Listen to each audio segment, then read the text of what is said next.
Hi students, நம்ம 11th standard physics classes start பண்ணியிருக்கோம்.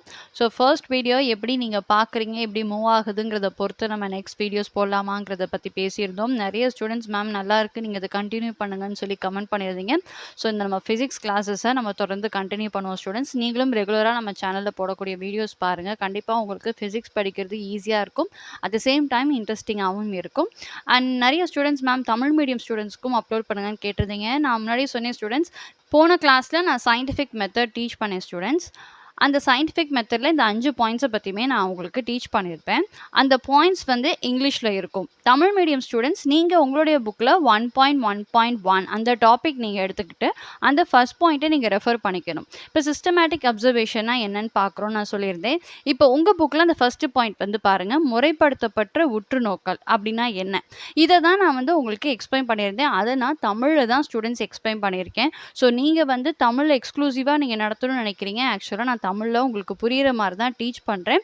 நான் இங்கிலீஷ் மீடியம் புக்ஸை பார்த்து நான் சொல்கிறேன், பட் நான் எக்ஸ்பிளைன் பண்ணுறது எல்லாமே தமிழ் தான். ஸோ நீங்கள் ஜஸ்ட்டு வீடியோ மட்டும் பார்க்காதீங்க. நீங்கள் தமிழ் மீடியம் ஸ்டூடெண்ட்ஸ் நீங்கள் ஃபிசிக்ஸ் வீடியோ பார்க்குறீங்கன்னா உங்களுடைய புக் போத் இங்கிலீஷ் மீடியம் ஸ்டூடெண்ட்ஸும் சரி தமிழ் மீடியம் ஸ்டூடெண்ட்ஸும் சரி உங்களுடைய புக்கை நீங்கள் எடுத்து வச்சுக்கோங்க. இப்போ நான் அங்கே பாருங்கள், புக்கில் பார்த்தாலே 1.1.1 நடத்துகிறேங்கிறது தெரியுது. நீங்கள் அந்த பேஜை நீங்கள் ஓப்பன் பண்ணிவிட்டு நான் சொல்கிறதெல்லாம் நீங்கள் கவனித்தாலே உங்களுக்கு புரியும். இப்போ ஃபர்ஸ்ட் பாயிண்ட்டை நான் சொல்லியிருப்பேன், அதை எக்ஸ்பிளைன் பண்ணியிருப்பேன். அதுதான் உங்களுக்குமான எக்ஸ்பிளனேஷன். செகண்ட் பாயிண்ட் கண்ட்ரோல் எக்ஸ்பெரிமெண்டேஷன்னா என்னங்கிறத நான் தமிழில் தான் எக்ஸ்பிளைன் பண்ணேன். உங்கள் தமிழ் புக்கை பொறுத்த வரைக்கும் கட்டுப்படுத்தப்பட்ட பரிசோதனை என்றால் என்னன்னு அர்த்தம். அதை நான் தமிழில் தான் சொல்லியிருப்பேன். அது ரெண்டுமே உங்களுக்கு புரிகிற மாதிரி தான் இருக்கும். அது வந்து உங்கள் 2 பேருக்குமே புரிகிற மாதிரி தான் ஸ்டூடெண்ட்ஸ் நான் எக்ஸ்பிளைன் பண்ணியிருப்பேன். ஸோ அதனால் நீங்கள் வந்து மேம் இங்கிலீஷ் மீடியத்துக்கு மட்டும் நடத்துகிறீங்க, தமிழ் மீடியத்துக்கு நடத்த மாட்டேங்கிறேன்னு நீங்கள் சொல்லாதீங்க. உங்களுடைய ஃபிசிக்ஸ் புக்கை நீங்கள் ஓப்பன் பண்ணிக்கிட்டு நான் டீச் பண்ணுறதோ உங்கள் புக்கோட ரெஃபர் பண்ணிக்கிட்டிங்கன்னா உங்களுக்கு புரியும் ஸ்டூடெண்ட்ஸ். நான் தமிழில் இந்த வேர்ட்ஸ் தான் சொல்கிறது இல்லையே தவிர உங்களுக்கு சொல்லக்கூடிய எக்ஸ்ப்ளனேஷன் எல்லாமே நான் தமிழில் தான் சொல்கிறேன். ஸோ அது உங்களுக்கு புரியணுங்கிறதுக்காண்டி தான் இப்போ 2 புக்கையும் நான் சைடில் வச்சு காமிச்சிருக்கேன். ஸோ அதனால் இனிமேட்டு நீங்கள் உங்கள் தமிழ் ஃபிசிக்ஸ் புக்கை திறந்து வச்சுட்டு நான் சொல்கிறத நீங்கள் ரெஃபர் பண்ணிக்கிட்டிங்கன்னா உங்களுக்கு ஈஸியாக புரியும். ஸோ இந்த கிளாரிஃபிகேஷன் உங்களுக்கு கொடுக்க நினச்சேன். கண்டிப்பாக அது உங்களுக்கு புரிஞ்சிருக்கும்னு நினைக்கிறேன். ஸோ நம்ம இந்த கிளாஸை கண்டினியூ பண்ணலாம் ஸ்டூடெண்ட்ஸ். நம்ம சயின்டிஃபிக் மெத்தட்னா என்ன, அதோட ஒரு எக்ஸாம்பிள் பார்த்தோம். அதாவது நம்மளுடைய மெட்டல் ராடை ஹீட் பண்ணால் என்னென்ன நிகழ்வுகள்லாம் நடக்கும், அந்த நிகழ்வுக்கான பதில்கள் என்ன, அதெல்லாம் ஆராய்ச்சி பண்ணுறதுக்கு பேர் தான் சயின்டிஃபிக் மெத்தட்ங்கிறத பார்த்தோம். அதோட கண்டினியூஷன் நம்ம பார்க்க போகிறோம். ஸோ ஃபர்ஸ்ட் வந்து இன்ட்ரோடக்ஷன், சயின்ஸ்னால் என்னங்கிற இன்ட்ரோடக்ஷனை நம்ம பார்த்துட்டோம். இப்போ நீங்கள் ஃபிசிக்ஸ்னு படிக்க போகிறீங்க. ஸோ 11th 12th பொறுத்த வரைக்கும் 10th ஸ்டாண்டர்ட் வரைக்கும் சயின்ஸுன்னு படித்த ஒரு சப்ஜெக்டை நீங்கள் ஸ்ப்ளிட் பண்ணி first group students physics, chemistry, biology, maths இந்த மாதிரி ஸ்ப்ளிட் பண்ணி படிப்பீங்க. ஸோ ஃபிசிக்ஸுங்கிறது உங்களுக்கு புதுசாக இப்போ நீங்கள் படிக்கக்கூடிய ஒன்று. இப்போ ஃபிசிக்ஸ்னால் என்னங்கிறத பற்றின ஒரு இன்ட்ரோடக்ஷன் கொடுத்துருக்காங்க. ஸோ ஃபிசிக்ஸுங்கிற வேர்ட் வந்து கிரீக் வேர்ட் ஃபியூசிஸ் அப்படிங்கிற வேர்ட்லேருந்து வந்தது. அதுக்கான அர்த்தம் நேச்சர். ஸோ இயற்கை நிகழ்வுகளை பற்றி படிக்கிறதும் தான் ஃபிசிக்ஸ். ஸோ ஃபிசிக்ஸ் வந்து எல்லா அறிவியலுக்கும் ஒரு அடித்தளமாக இருக்கக்கூடிய ஒன்று. ஸோ யூனிஃபிகேஷன், ரெடக்ஷனிசம் தான் ஸ்டடியிங் ஃபிசிக்ஸ் படிக்கிறதுக்கு 2 அப்ரோச்சஸ். யூனிஃபிகேஷன்னா ஒன்றுபடுத்தி ஒரு விஷயத்தை பார்க்குறது, ரெடக்ஷனிசம் அப்படின்னா பகுத்து ஆராய்ச்சி செய்கிறது. இந்த 2 விதத்தில் நம்ம அணுகக்கூடிய ஒரு விதம் அப்படி தான் நம்ம ஃபிசிக்ஸை வந்து படிப்போம். ஸோ எல்லாமே வந்து ஒரு விஷயத்துக்குள்ளே கொண்டுட்டு வரதுக்கு பேர் தான் யூனிஃபிகேஷன். ஃபார் எக்ஸாம்பிள் இப்போ நியூட்டன்ஸ் லா ஆஃப் கிராவிடேஷன் எடுத்துப்போம். அது வந்து நம்மளுடைய ஃபிசிக்ஸ் புக்கில் யூனிட் 6ல் நம்ம படிப்போம். அந்த லா பொறுத்த வரைக்கும் அந்த லா வந்து ஒரு ஆப்ஜெக்டும் இன்னொரு ஆப்ஜெக்டை வந்து அட்ராக்ட் பண்ணுது அப்படிங்கிறது தான் நியூட்டன்ஸோட யூனிவர்சல் லா ஆஃப் கிராவிடேஷன். இது எல்லா விஷயத்துக்கும் பொருந்தும். ஒரு பழம் வந்து மரத்துலேருந்து கீழே விழுவுது அப்படின்னா அந்த பழம் வந்து ஒரு கிராவிடேஷனல் விசையால் ஈர்க்கப்பட்டு அந்த பழம் வந்து கீழே விழுவுது. அதே மாதிரி இங்கே பூமி பார்த்தீங்கன்னா உங்களுக்கு அந்த பூமி வந்து சூரியனை சுற்றி வரதும், மூன் வந்து பூமியை சுற்றி வரதும் எல்லாமே இந்த கிராவிடேஷனல் ஃபோர்ஸ் அட்ராக்ஷனால் நடக்கக்கூடிய ஒன்று. ஸோ பூமியும் நிலாவும் வந்து தன்னுடைய பாதையிலையும் சுற்றுது, நிலா பூமியும் சேர்ந்து சுற்றி வருது, பூமி சூரியனை சுற்றுது. இது எல்லாமே வந்து ஒரு கண்டினியூஸ் நிகழ்வாக நடந்துட்டுருக்கு. இது எல்லாம் எப்படி நடக்குதுன்னா பூமி வந்து நிலாவுக்கு ஒரு ஃபோர்ஸ் ஆஃப் அட்ராக்ஷனை கொடுக்கும். அதே மாதிரி நிலா அதுக்கு equal amount of force of அட்ராக்ஷனை கொடுக்கும். ஸோ இது 2ம் வந்து காம்பன்சேட் ஆகும். அதை பற்றிலாம் நம்ம டீட்டெயில்டாக அப்புறமேட்டு படிப்போம். ஸோ இந்த மாதிரி எல்லா நிகழ்வுகளுக்கும் பேசிக் கான்செப்ட் என்னவா இருக்குது அப்படின்னா நியூட்டன்ஸோட கிராவிடேஷனல் லா தான் அடிப்படையாக இருக்குது. இது வந்து யூனிஃபிகேஷன். ஸோ ஒரு பழம் கீழே விழுவுறதோ இல்லை ஒரு ஆப்ஜெக்ட் கீழே விழுவுறதோ இல்லை பிளானட்ஸ் வந்து சன்னை சுற்றி வருதோ இதெல்லாம் வேறு வேறு நிகழ்வுகள். பட் எல்லாத்துக்கும் ஒரே லா தான் இருக்குது. அதுதான் யூனிவர்சல் ஆஃப் கிராவிடேஷன். இதுக்கு பேர் தான் யூனிஃபிகேஷன். ரெடக்ஷனிசம் அப்படின்னா என்னன்னா பகுத்து ஆராய்தல். அதாவது ஒரு விஷயம் வந்து பெரிய அளவில் இருக்குது. பட் அந்த பெரிய லெவலில் அதை அப்சர்வ் பண்ணாமல் அதை வந்து சின்ன பார்ட்டிகல்ஸாக கன்சிடர் பண்ணிவிட்டு நம்ம அதுக்கான ரிசர்ச் பண்ணுறதுக்கு பேர் தான் ரிடக்ஷனிசம். ஃபார் எக்ஸாம்பிள் இப்போ தெர்மோடைனமிக்ஸ்னு எடுத்துக்கிட்டோன்னா தெர்மோடைனமிக்ஸ் வந்து உங்களுக்கு வந்து ஹீட் சம்மந்தப்பட்ட ஒரு விஷயம். இப்போ தண்ணியே கொதிக்குது அப்படின்னா அந்த தண்ணி கொதிக்கிறதுலாம் எப்படி கொதிக்குது, அதோட வாட்டர் மாலிகல்ஸ்லாம் எப்படி உங்களுக்கு கைனட்டிக் எனர்ஜி அதுக்கு வருது நகருது, இதை பற்றிலாம் நம்ம நிறையா படிப்போம். ஸோ இப்போ வாட்டர்னு எடுத்துக்கிட்டோன்னா வாட்டர் குவான்டிட்டி வந்து ஒரு 1 லிட்டர் இருக்கலாம், ஒரு டேம் அளவு இருக்கலாம், இல்லை ஒரு கடல் அளவு இருக்கலாம். ஸோ அதோட குவான்டிட்டி வந்து பெருசு. பட் நம்ம அவ்வளோ பெருசு படிக்காமல் அந்த வாட்டர் மாலிகல்ஸை அந்த வாட்டர் பார்ட்டிகல்ஸை நம்ம கன்சிடர் பண்ணி படிக்கிறோம். அந்த மேக்ரோஸ்கோபிக் பெரிய அளவிலான ஒரு விஷயத்த மைக்ரோஸ்கோபிக் சின்ன துகள்களாக கன்சிடர் பண்ணிவிட்டு நம்ம அப்ரோச் பண்ணக்கூடிய விதம் தான் இந்த ரெடக்ஷனிசம். ஸோ இந்த 2 அப்ரோச்சில் தான் நம்ம ஃபிசிக்ஸ் படிக்கிறோம். ஸோ இது வந்து உங்களுக்கு தெர்மோடைனமிக்ஸ் யூனிட் 8ல் வந்து இதை பற்றி நம்ம படிப்போம் அப்படிங்கிறத இன்ட்ரடக்ஷனில் சொல்லியிருக்காங்க. அண்ட் இந்த மாதிரி நிறையா விஷயங்களை நம்ம அடுத்தடுத்து வரக்கூடிய யூனிட்ஸில் பார்ப்போம். அது ஒரு இன்ட்ரொடக்ஷனாக உங்களுக்கு இங்கே மென்ஷன் பண்ணியிருக்காங்க. And next branches of physics. So ஃபிசிக்ஸுங்கிறது சயின்ஸில் ஒரு பகுதின்னு தெரியும். பட் அந்த ஃபிசிக்ஸ்லேயே நிறைய பகுதி இருக்குது. ஸோ நிறைய விஷயங்கள் வந்து ஃபிசிக்ஸ் நம்ம படிக்கணும்னா நம்ம மேக்ஸோட யூஸ் நமக்கு தேவை. மேக்ஸும் சேர்ந்து தான் நம்மளால் ஃபிசிக்ஸ் படிக்க முடியும். ஸோ அந்த காலத்துலேருந்து இப்போ வரைக்கும் நிறையா விஷயங்களை வந்து நம்ம கண்டுபிடிச்சிட்ருக்கோம். அது எல்லாமே உங்களுக்கு ஏன் நடக்குது எதனால் நடக்குதுங்கிற அந்த அப்சர்வேஷன் மூலிமா தான் நமக்கு தெரிஞ்சுது. அந்த காலகட்டத்திலலாம் வானத்தை பார்த்தே இப்போ வந்து மழை பெய்யுமா பெய்யாதா, இல்லை என்னைக்கு வந்து மழை பெய்யணும், எத்தனை நாளுக்கு வந்து வெயில் அடிக்கும், இந்த மாதிரி ப்ரிடிக்ஷன் வந்து ரொம்ப காலமாகவே பண்ணிட்டு இருக்கக்கூடிய ஒரு விஷயம்தான். ஸோ அதனால் ரொம்ப வருஷத்துக்கு முன்னாடி இருந்தே நம்மளுடைய ஹியூமன் வந்து இன்வால்மெண்ட்டாக ரிசர்ச் பண்ணக்கூடிய விஷயத்தில் அந்த ஆஸ்ட்ரானமியும் மேத்தமேட்டிக்ஸும் இருக்குது. ஸோ நிறைய இந்த மாதிரி ரிசர்ச் பண்ணது மூலிமா தான் நிறைய விஷயங்கள் வளர்ந்து இப்போது நிறைய பிரான்ச்சஸ் ஆஃப் ஃபிசிக்ஸாக இருக்குது. அந்த ஃபிசிக்ஸோட பிரான்ச்சஸ் தான் உங்களுக்கு இந்த டேப்லர் காலமில் கொடுத்துருக்காங்க. ஸோ இந்த டேப்லர் காலமை நீங்கள் பொறுமையாக ரீட் பண்ணிங்கன்னா ஃபிசிக்ஸில் என்ன மாதிரி பிரான்ச்சஸ்லாம் இருக்குங்கிறது உங்களுக்கு தெரியும். ஸோ இதை நீங்கள் ஜஸ்ட் ஒரு கிளான்ஸ் பாருங்கள். இப்போ ஃபிசிக்ஸ்னு எடுத்துக்கிட்டிங்கன்னா அது கிளாசிக்கல் ஃபிசிக்ஸ்ன்னு இருக்குது, மாடர்ன் ஃபிசிக்ஸ்ன்னு இருக்குது. கிளாசிக்கல் ஃபிசிக்ஸில் பாருங்கள் மெக்கானிக்ஸ், தெர்மோடைனமிக்ஸ், ஆப்டிக்ஸ், இந்த மாதிரி நிறைய இருக்குது. மெக்கானிக்ஸ்னே எடுத்துக்கிட்டிங்கன்னா ஸ்டாட்டிக்ஸ் அண்ட் டைனமிக்ஸ். ஸோ மெக்கானிக்ஸ்னாலே ஒரு மூமெண்ட் ஆஃப் ஆப்ஜெக்ட், ஒரு ஆப்ஜெக்ட் நகர்தலை பற்றி படிக்கக்கூடியதான் மெக்கானிக்ஸ். அதுவுமே 2 டைப்ஸ். ஸோ ஸ்டாட்டிக்ஸ்னால் அந்த ஆப்ஜெக்ட் நகராமல் இருக்கிறப்போ அது என்ன நிகழுது, எப்படி இருக்குது, அதோட இயல்பை பற்றி படிக்கிறது. டைனமிக்ஸ்னால் அந்த ஆப்ஜெக்ட் நகரும்போது ஏற்படும் விசையையும் சேர்த்து நம்ம படிக்கக்கூடியது தான் அந்த டைனமிக்ஸ். டைனமிக்ஸுமே 2 பிரான்ச்சாக இருக்குது, கைனமேட்டிக்ஸ் அண்ட் கைனடிக்ஸ். இந்த மாதிரி நிறைய இருக்குது ஸ்டூடெண்ட்ஸ். அது எல்லாமே தான் நம்ம 11th ஸ்டாண்டர்ட் ஃபிசிக்ஸ்லையும் 12th ஸ்டாண்டர்ட் ஃபிசிக்ஸ்லையும் படிக்க போகிறோம். ஸோ இது ஒரு ஜஸ்ட் ஒரு கிளான்ஸ் பாருங்கள். ஃபிசிக்ஸில் என்ன பிரான்ச்சஸ்லாம் இருக்குங்கிறத நீங்கள் படித்து நீங்கள் தெரிஞ்சுக்க முடியும். நம்ம இந்த 11th ஸ்டாண்டர்டில் எதெல்லாம் படிக்கிறோங்கிறதையும் நம்ம இன்ட்ரொடக்ஷனில் பார்க்க போகிறோம். என்னென்ன நம்ம பார்க்க போகிறோம்னா யூனிட் 1ல் வந்து மெக்கானிக்ஸை பற்றி நம்ம படிக்க போகிறோம். அதாவது இப்போ நம்ம படிக்க போகிற இந்த ஃபர்ஸ்ட் சாப்டர். அண்ட் அதில் வந்து மெஷர்மெண்ட்டும் யூனிட்டும் மெயினாக படிப்போம். அண்ட் யூனிட் 2ல் வந்து நிறையா லாஸ், இம்பார்ட்டன்ட் லாஸ் வந்து நம்ம பார்க்க போகிறோம். அண்ட் 3rd யூனிட்டில் லாஸ் ஆஃப் மோஷன், நியூட்டனுடைய லாஸ் ஆஃப் மோஷன் பற்றி நம்ம ஃபுல்லாக படிக்க போகிறோம். அண்ட் 4th யூனிட்டில் ஒர்க் அண்ட் எனர்ஜி. இது எல்லாமே ஒன்றோட ஒன்று லிங்க் ஆகிருக்கும். நீங்கள் ஃபர்ஸ்ட் லெசன்லேருந்தே ரொம்ப இன்வால்மெண்ட்டாக படிச்சிங்கன்னா அடுத்தடுத்து படிக்கிற லெசன்லாம் உங்களுக்கு சூப்பராக புரியும். ஸோ ஒர்க் அண்ட் எனர்ஜி நம்ம 4th யூனிட்டில் பார்க்க போகிறோம். அண்ட் 5th யூனிட்டில் வந்து மெக்கானிக்ஸ், ரிஜிட் பாடி, உறுதியான திடப்பொருட்களில் இருக்கக்கூடிய மெக்கானிக்ஸ் என்னங்கிறத படிக்க போகிறோம். அண்ட் இது எல்லாமே பாருங்கள் பிரான்ச்சஸ் ஆஃப் ஃபிசிக்ஸு. அவங்க அதில் என்னென்னலாம் படிப்பாங்க, இந்த மாதிரி படிக்கக்கூடிய அந்த பிரான்ச்சஸில் என்னெல்லாம் இருக்குங்கிறதும் இன்னும் டீட்டெயில்டாக இருக்குது. ஸோ இதெல்லாம் நீங்கள் ஒரு கிளான்ஸ் பாருங்கள். இதெல்லாம் பார்த்தா நமக்கு டைம் ஆகும். ஜஸ்ட் ஃபார் நாலேஜ், ஒரு இன்ஃபர்மேஷனுக்கு தான் நீங்கள் இதை தெரிஞ்சுக்க போகிறீங்க. ஸோ இதை நீங்கள் ஒரு கிளான்ஸ் பாருங்கள்.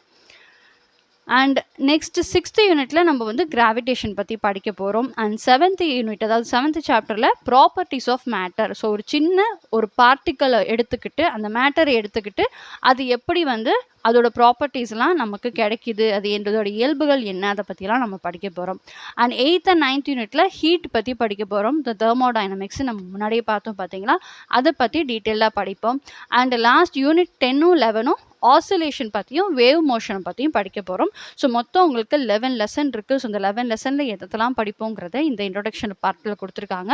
ஸோ ரொம்ப ஈஸியாக இருக்கும் ஸ்டூடெண்ட்ஸ், புரிஞ்சால் ஃபிசிக்ஸ் ரொம்ப ஈஸியாக, அதனால கவனமாக படிங்க, நல்லா லிசன் பண்ணுங்கள், புரிஞ்சு படிங்க. சூப்பராக நீங்கள் ஃபிசிக்ஸ் படித்து நல்ல மார்க்ஸ் ஸ்கோர் பண்ண முடியும். ஸோ இதுதான் நம்ம இன்ட்ரோடக்ஷன் பார்ட் ஆஃப் ஃபிசிக்ஸ் பார்க்குறோம்.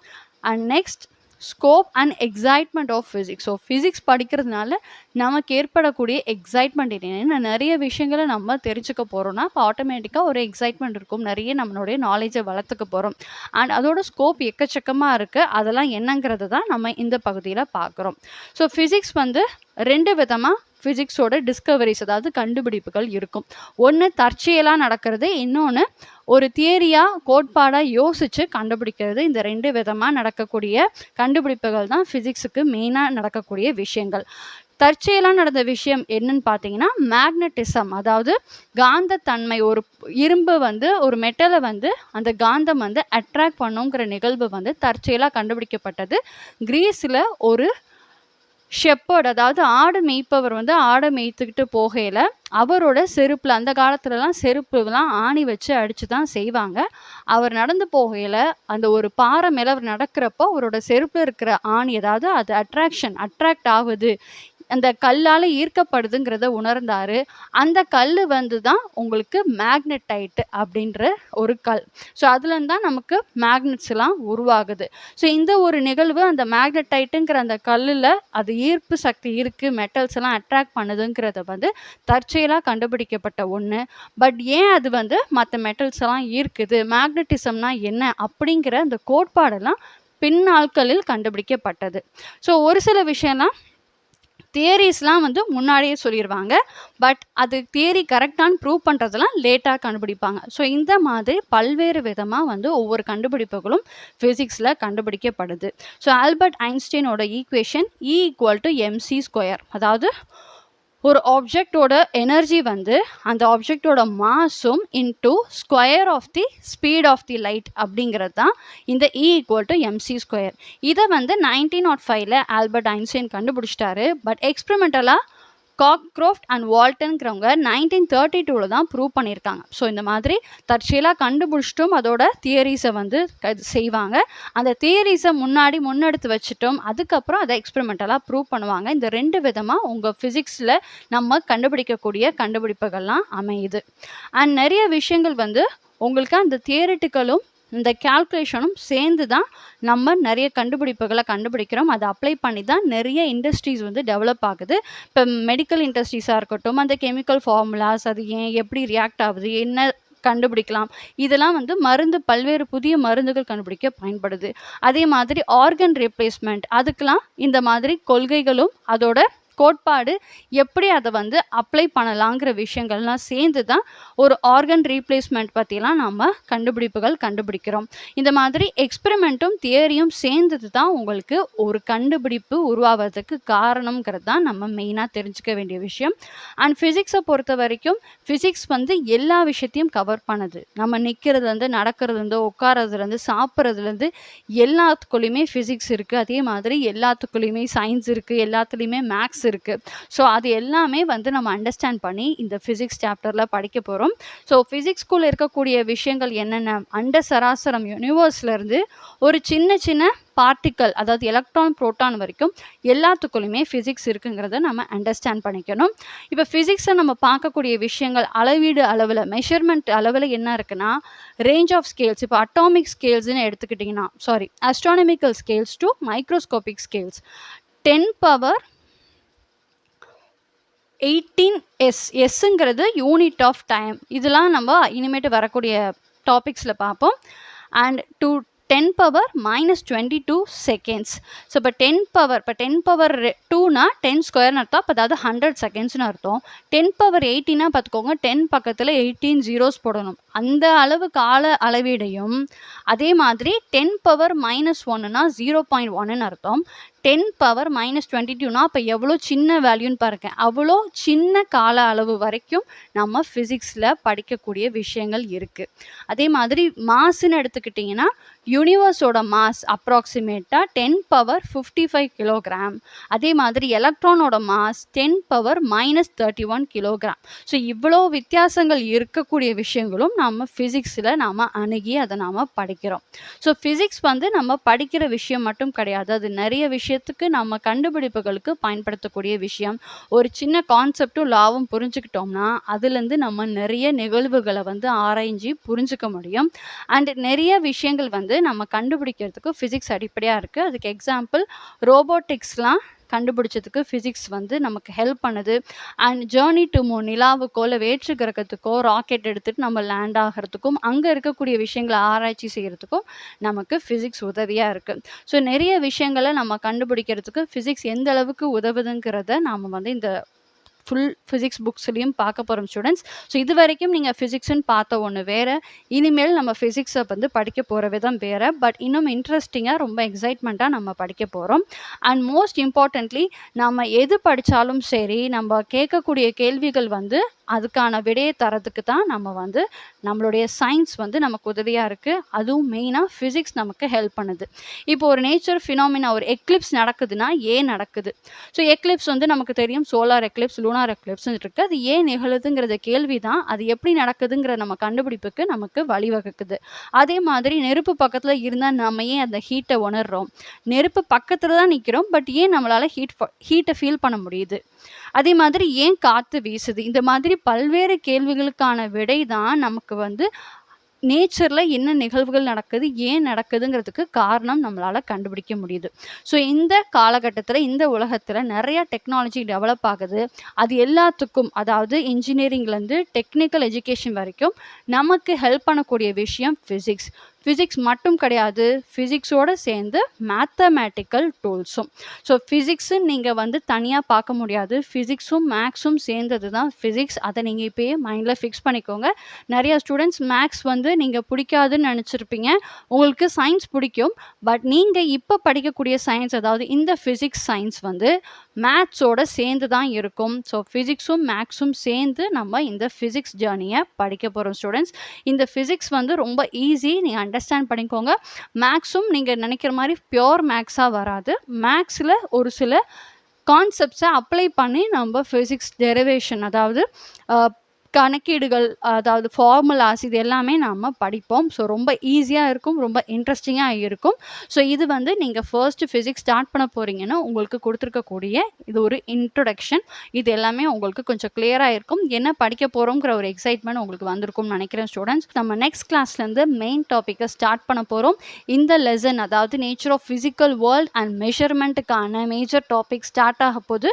ஸோ அது எல்லாமே நீங்கள் ரெகுலராக பாருங்கள். ரெகுலராக பார்த்தீங்கன்னா ஃபிசிக்ஸ் உங்களுக்கு ஈஸியாக புரியும், படிக்கிறது ரொம்ப ஈஸியாக இருக்கும். எல்லாருமே ஃபிசிக்ஸில் நல்ல மார்க்ஸ் ஸ்கோர் பண்ணுவீங்க. ஸோ கண்டிப்பாக இந்த வீடியோ உங்களுக்கு யூஸ்ஃபுல்லாக இருக்கும்னு நினைக்கிற ஸ்டூடெண்ட்ஸ் தொடர்ந்து நம்ம சேனலை பாருங்கள். நிறைய இன்ட்ரெஸ்டிங் வீடியோஸ் அண்ட் தொடர்ந்து ரெகுலராக ஃபிசிக்ஸ் கிளாஸ் வீடியோஸ் வந்துக்கிட்டே இருக்குது. அது எல்லாமே உங்களுக்கு யூஸ்ஃபுல்லாக இருக்கும். All the very best students. Study well and happy learning.